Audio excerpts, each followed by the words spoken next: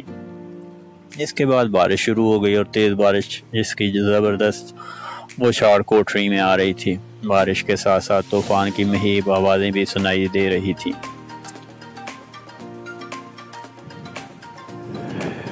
ان نظروں کو چکا چوند کر دینے اور زبردست گرج پھر سنائی دی اور پھر خاموشی چھا گئی۔ اچانک ابھری ہوئی دھوپ کی روشنی میں ہم نے نیوبرگ کو اپنی جانب بڑھتے ہوئے دیکھا۔ ہمیں دہشت کے مارے اپنی سانس رکتی ہوئی محسوس ہو رہی تھی۔ دہشت کی ایک جرجری ہمارے جسم میں دوڑ گئی۔ نیوبرگ ایک لمبا اسکرٹ پہنے ہوئے آہستہ آہستہ چل رہی تھی۔ نپولین ہیٹ کو اس کے سر پر جما دیا گیا تھا، لیکن وہ اس کے چہرے پر کوئی کیفیت نہیں پیدا کر رہا تھا۔ اس کی سفید آنکھیں ہمیں گھورنے لگیں اور آہستہ آہستہ چلتی ہوئی نزدیک سے نزدیک ہوتی گئی، لیکن ہمارے قدم من بھر کے ہو چکے تھے۔ ہم نے اپنی جگہ سے خوف کے مارے جنبش تک نہ کی، پلک تک نہ جھپکی، جہاں تک وہ ہمارے قریب آ گئی۔ آہستہ آہستہ قدموں سے چلتی ہوئی اور حیرت انگیز اور بغیر کچھ کہے گزر گئی اور دور ہو گئی۔ ہم نے اسے صنوبر کے درختوں کے جھنڈ میں غائب ہوتے ہوئے دیکھا۔ جب وہ نظروں سے اوجھل ہو گئی تو ہمیں گھر کی طرف دوڑے۔ گھر پہنچتے ہی ہم نے اپنی ممی کو برآمدہ میں پایا۔ ممی نے ہماری گردن میں باہیں ڈال دی اور کمرے کا دروازہ بند کر کے ہمیں یہ خبر دی کہ طوفان شروع ہونے سے 1 یا 2 منٹ پہلے نیوبرگ پر بجلی گر پڑی۔ وہ بجلی گرتے وقت صدر دروازے میں کھڑی ہوئی تھی اور یہ آدھا گھنٹہ پہلے وہ مر چکی ہے۔ مر چکی ہے؟ آدھا گھنٹہ پہلے؟ اور اب وہ کہاں ہے؟ میں نے بڑی حیرت سے سوال کیا۔ جب ڈاکٹر آ گیا تو اس کے کمرے میں پہنچا دیا گیا۔ حیرت ہے، سخت حیرت۔ میں نے کہا کیونکہ ہم نے اسے طوفان کے بعد بھی صنوبر کے درختوں کی طرف جاتے ہوئے دیکھا ہے۔ وہ نپولین ہیٹ پہنے ہوئے تھی۔ نہیں ڈارلنگ، وہ نیوبرگ نہیں ہو سکتی، اسے تو بجلی کے پہلے ہی حملہ نے ہلاک کر ڈالا تھا۔ لیکن میں سچ کہہ رہا ہوں، وہ تھی نپولین ہیٹ پہنے ہوئے۔ میں نے دوبارہ کہا، میں نے اسے اچھی طرح دیکھا تھا۔ نہیں، ہارمنڈ نے مداخلت کی، نہیں غلط ہے، وہ ہیٹ پہنے ہوئے نہیں تھی۔ اس وقت میری اور ممی